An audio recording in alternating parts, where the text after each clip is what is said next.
Hello everyone, it's Scott, and we're back for Monday previews for week 3 of Final Fantasy spoiler season. We've got just a couple days left in preview season, and by Friday we'll have the full set. But before we dive into today's previews, remember to like and subscribe to get further content like this throughout Final Fantasy spoiler season and beyond. And remember, if you're looking for cards from the set, you can check us out on the web at caffeinatedgamers.tcgplayerpro.com. Alright, so let's dive into today's previews. So first we've got Midgar, City of Mako. It's a land and a town, and it has an adventure, reactor raid for 2 and a black mana. You get a sorcery. You may sacrifice an artifact or creature. If you do, draw 2 cards. A great adventure on this. Black decks, I think, will want this just for that reason. And when it enters, you get to use it for black mana, and it's going to enter tapped. So I think this is a fantastic town adventure card. It's only 3 mana, and basically that ability kind of usually costs 2 mana, but the fact that you get it on land, I think makes that extra mana more than worthwhile. So I expect black decks to want to play this in standard. Next, we've got Dion, Bahamut's Dominant for 3 and a white mana. You legendary creature that's a human noble knight and is a 3/3 with Dragonfire Dive. During your turn, Dion and other knights you control have flying. When Dion enters, create a 2/2 white knight creature token. And for 4 and 2 white mana, you can tap Dion and exile him, and then return him to the battlefield transform under its owner's control. Activate only as a sorcery, and when you do, you get Bahamut, Warden of Light, which is a legendary enchantment creature, Saga Dragon, with flying, and is a 5/5. And on chapters 1 and 2, you get Wings of Light. Put a +1/+1 counter on each other creature you control. Those creatures gain flying until end of turn. And on chapter 3, you get Giga Flare, destroy target permanent, exile Bahamut, then return it to the battlefield face up. So you're going to do it all again. And I think the fact that twice you're going to get it to put a +1/+1 counter on all of your creatures. So if you're playing this in a go wide strategy, I think that's going to be a good place for this, where each of your creatures gets the flying ability on that turn plus the +1/+1 counters. I think that's going to make this more than playable in standard. Next, we've got Louisoix, Sacrifice. Not sure how to pronounce that one. We'll go with that. For a blue mana, you get an instant, and as additional cost to cast this spell, sacrifice a legendary creature or pay 2 life. And you get to counter target activated ability, triggered ability, or non-creature spell. So I think this is definitely a playable card. The fact that it can counter an activated ability or a triggered ability, I think that that's actually really important right now in standard, because we've got a lot of cards that have triggered abilities, you know, an attack trigger, or they've got activated abilities on them.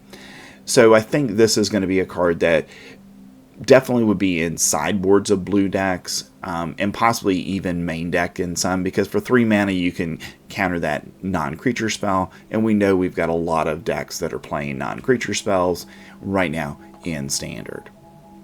Next, we've got Ash, Princess of Dalmasca for 2 and a white mana. You get a legendary creature that's a human rebel noble and is a 3/2. And when Ash attacks, look at the top 5 cards of your library. You may reveal an artifact card from among them and put it into your hand, put the rest on the bottom of your library in a random order. So again, this is another one of those cards that's going to help you in our equipment strategy, or just any artifact strategy for that matter.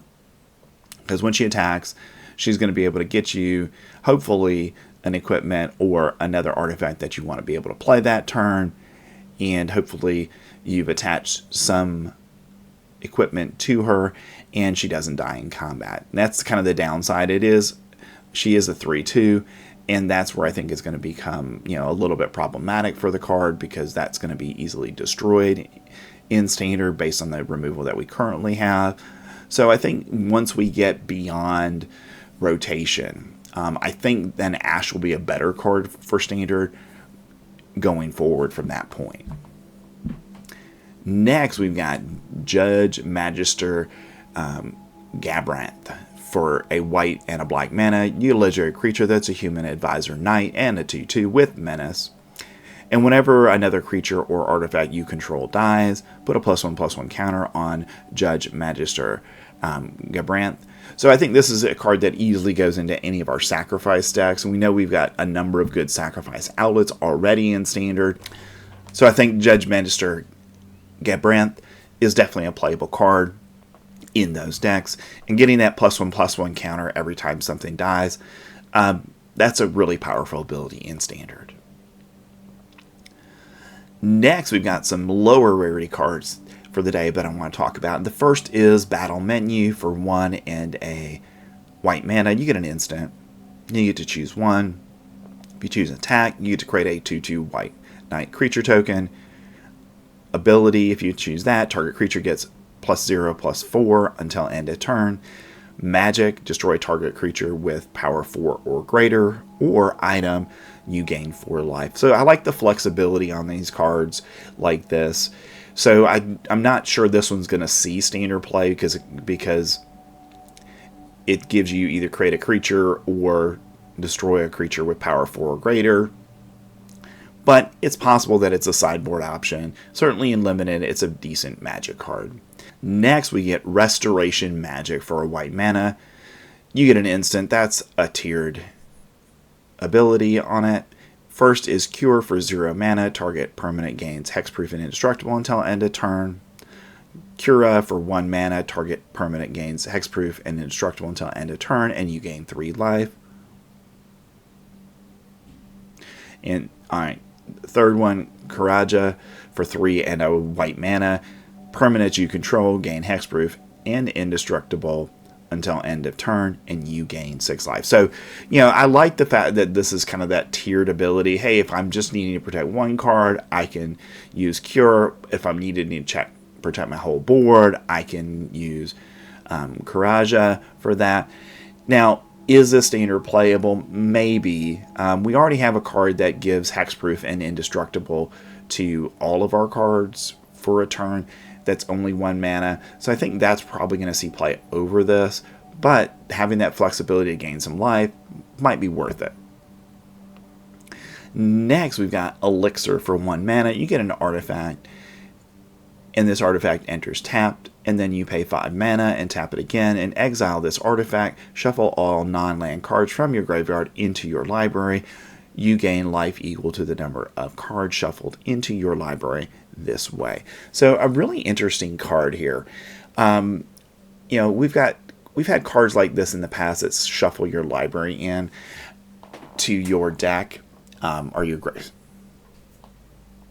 We've had cards like this before that shuffle your graveyard into your deck, but we've never had them gain life. So I think this is an interesting card because of that. Is it going to see a lot of play? Probably not. But if Mill becomes a menace in the format, this would be a good sideboard card against that strategy. Next, we've got Magitech Infantry for a white mana.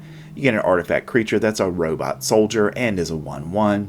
This creature gets +1 as long as you control another artifact. And for 2 and a white mana, you can search your library for a card named Magitech Infantry, put it on the battlefield tapped, and then shuffle. So you can go get more copies of this at that point. Probably not going to see Standard play unless our Convoke deck, the Boros Convoke deck, becomes a little bit more popular. And we're going to see some things rotating out of that deck. And because of that, I don't think it's probably going to see much, if any, Standard play. Next, we've got Combat Tutorial for 2 and a blue mana. You get a sorcery. Target player draws 2 cards. Put a +1/+1 counter on up to 1 target creature you control. Maybe it's playable. I mean, we've got 3 mana spells currently we're seeing play in Standard that draw you some cards. This one's nice because it gives that +1/+1 counter ability as well. So it's got an outside chance of seeing a little play in Standard. In Limited, I think it's going to be a good card. Next, we've got Eject for 3 and a blue mana. You get an instant. This spell cannot be countered. Return target non-land permanent to its owner's hand, and you get to draw a card. So a good limited card, but it won't see much play, if any, beyond that. Next, we've got Fight On. For 2 and a black mana, you get an instant and return up to 2 target creature cards from your graveyard to your hand. Limited playable at best, because we've got better reanimation stuff currently in Standard that'll just bring it right back to the battlefield. Next, we've got Light of Judgment. For 4 and a red mana, you get an instant. Light of Judgment deals 6 damage to target creature and destroy up to 1 equipment attached to that creature. This is set up for limited, where you can kill a creature and destroy an equipment spell that's attached to it. So it'll see limited play, probably nothing beyond that. Next, we've got the Final Days. For 2 and 2 black mana, you get a sorcery where you get to create 2 tapped 2/2 black horror creature tokens. If the spell was cast from a graveyard, instead create X of those tokens, where X is a number of creature cards in your graveyard. And I think that's where this potentially has some Standard playability. In a sacrifice deck, yes, it's 4 mana, but you play it, get your 2 black horror creature tokens in the mid game, and then in the late game you flash it back after you've lost a bunch of cards over the course of the game. And as a result of that, now you're creating 5, 6 or more tokens as a result of that, and then you kind of rebuild your board state with that. So I think it's got an outside chance of seeing a little Standard play. Next, we've got Sorceress's Schemes. For 3 and a red mana, you get a sorcery.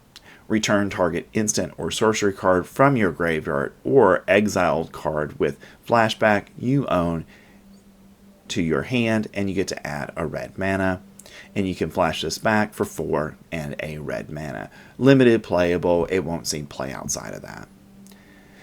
And our last card of the day is Cactuar.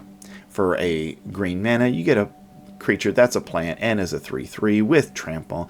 And at the beginning of your end step, if this creature didn't enter the battlefield this turn, return it to its owner's hand. So basically you get to play it, it sits on the field for a turn, you can attack with it, and then it goes back to your hand and you have to do it all over again. Not sure this is good enough to see Standard play, but it does provide some protection for the card by, putting it back in your hand and you have to recast it, but it doesn't have haste.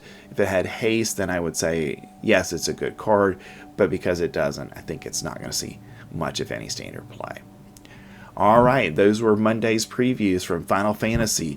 Okay, we're into week 3 of spoiler season, and I'll be coming up with some top 10 list or top list going forward as we head into next week. So be on the lookout for those, and I've left a link to all of our Final Fantasy videos here. Thanks for staying to the end of the video, and I will see you in the next one.